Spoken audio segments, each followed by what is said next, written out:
ജ്യോതിസ് ചാനലിലേക്ക് എല്ലാവർക്കും സ്വാഗതം. പ്രഭാഷകൻ്റെ പുസ്തകം 36-ാം അധ്യായമാണ് ഇന്നത്തെ വീഡിയോയിൽ ഉൾപ്പെടുത്തിയിരിക്കുന്നത്.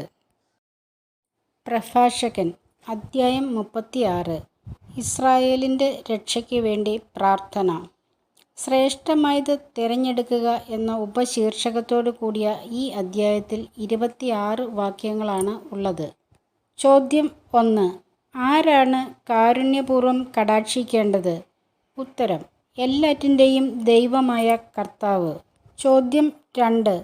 എല്ലാറ്റിൻ്റെയും ദൈവമായ കർത്താവ് എങ്ങനെയാണ് കടാക്ഷിക്കേണ്ടത്? ഉത്തരം: കാരുണ്യപൂർവ്വം. ചോദ്യം 3. ആരാണ് അങ്ങയെ ഭയപ്പെടാൻ ഇടയാകേണ്ടത്? ഉത്തരം: എല്ലാ ജനതകളും. ചോദ്യം 4. ആർക്കെതിരെയാണ് അവിടുന്ന് കരമുയർത്തേണ്ടത്? ഉത്തരം: അന്യജനതകൾക്ക് എതിരെ. ചോദ്യം 5. അവിടുത്തെ എന്താണ് അന്യജനതകൾ ദർശിക്കേണ്ടത്? ഉത്തരം: ശക്തി. ചോദ്യം 6. അന്യജനതകൾ എന്തു ചെയ്യുവാൻ ഇടയാകണമേ എന്നാണ് ഇസ്രായേൽ പ്രാർത്ഥിച്ചത്? ഉത്തരം: അവരുടെ മുമ്പിൽ ഞങ്ങൾ അങ്ങയെ മഹത്വപ്പെടുത്തുന്നത് പോലെ ഞങ്ങളുടെ മുൻപിൽ അവർ അങ്ങയെ മഹത്വപ്പെടുത്തുവാൻ ഇടയാക്കണം. ചോദ്യം 7. അന്യജനതകൾ മനസ്സിലാക്കേണ്ടത് എന്ത്? ഉത്തരം: അങ്ങല്ലാതെ മറ്റൊരു ദൈവമില്ലെന്ന്. ചോദ്യം 8. എങ്ങനെയാണ് കർത്താവിൻ്റെ കരബലം പ്രകടമാക്കേണ്ടത്? ഉത്തരം: അത്ഭുതങ്ങളും അടയാളങ്ങളും വീണ്ടും പ്രവർത്തിച്ച്. ചോദ്യം 9. അത്ഭുതങ്ങളും അടയാളങ്ങളും വീണ്ടും പ്രവർത്തിച്ച് പ്രകടമാക്കേണ്ടത് എന്ത്? ഉത്തരം: കർത്താവിൻ്റെ കരബലം. ചോദ്യം 10. ശത്രുവിനെ നിശേഷം നശിപ്പിക്കേണ്ടത് എങ്ങനെ?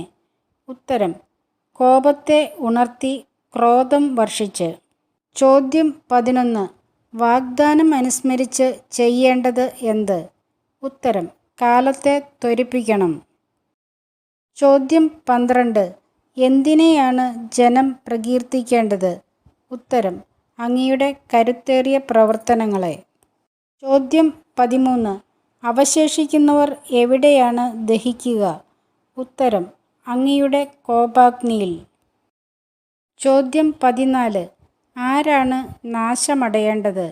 ഉത്തരം: അവിടുത്തെ ജനത്തെ ദ്രോഹിക്കുന്നവർ. ചോദ്യം 15. ആരുടെ തലയാണ് തകർക്കപ്പെടേണ്ടത്? ഉത്തരം: ഞങ്ങൾക്ക് തുല്യം മറ്റാരുമില്ലെന്ന് ജൽപ്പിക്കുന്ന ശത്രു രാജാക്കന്മാരുടെ തല.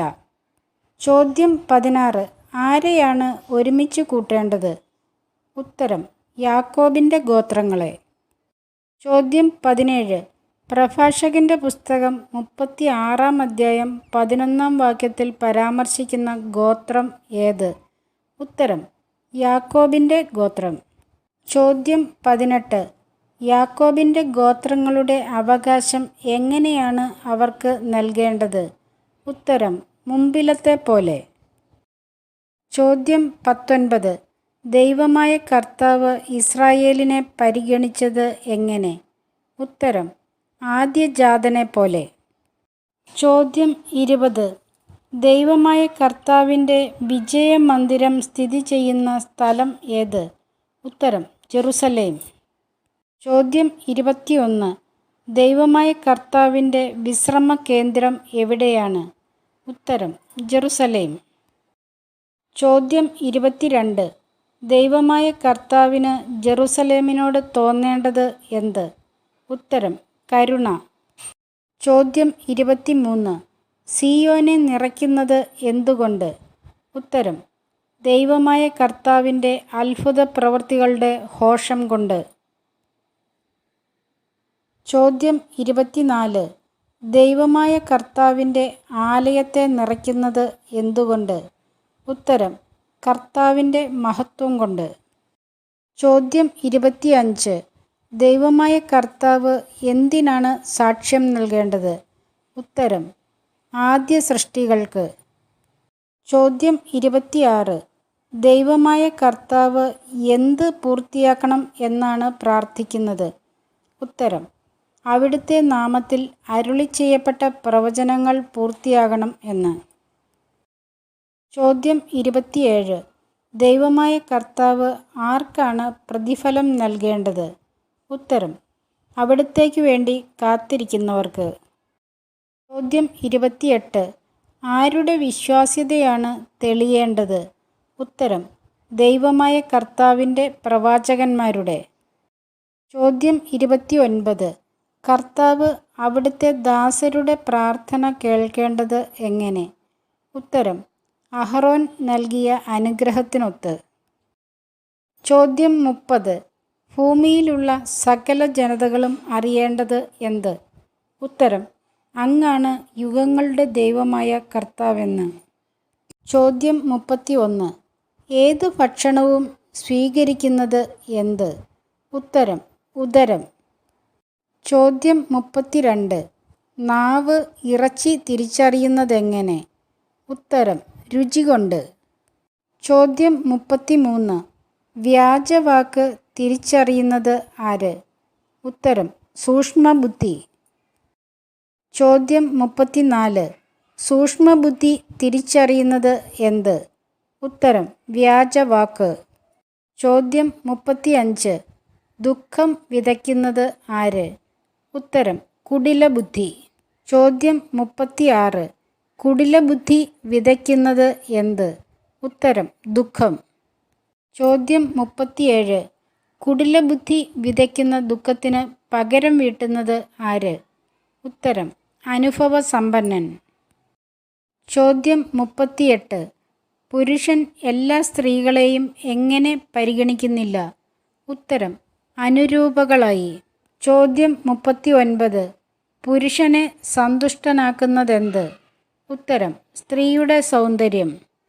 ചോദ്യം 40. പുരുഷൻ്റെ എല്ലാ ആഗ്രഹങ്ങൾക്കും ഉപരിയായത് എന്ത്? ഉത്തരം: പുരുഷനെ സന്തുഷ്ടനാക്കുന്ന സ്ത്രീയുടെ സൗന്ദര്യം. ചോദ്യം 41. ഭർത്താവ് മറ്റുള്ളവരെക്കാൾ ഭാഗ്യവാനാകുന്നത് എപ്പോൾ? ഉത്തരം: സ്ത്രീയുടെ ഭാഷണം വിനയവും സൗമ്യതയും നിറഞ്ഞതാകുമ്പോൾ. ചോദ്യം 42. ഒരു പുരുഷൻ്റെ ഏറ്റവും വലിയ സമ്പത്ത് എന്താണ്? ഉത്തരം: ഭാര്യ. ചോദ്യം 43.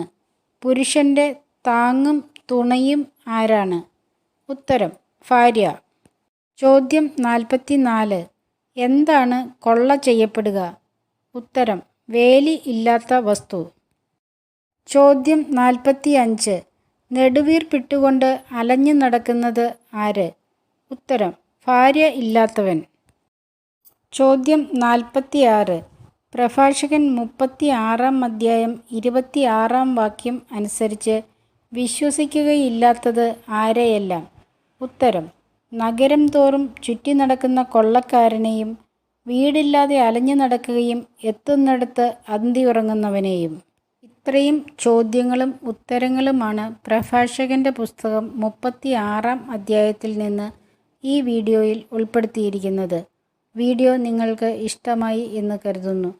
നിങ്ങളുടെ വിലയേറിയ അഭിപ്രായങ്ങളും നിർദ്ദേശങ്ങളും സഹകരണവും പ്രതീക്ഷിച്ചുകൊണ്ട് ഈശോയുടെ നാമത്തിൽ നന്ദി. നമസ്കാരം.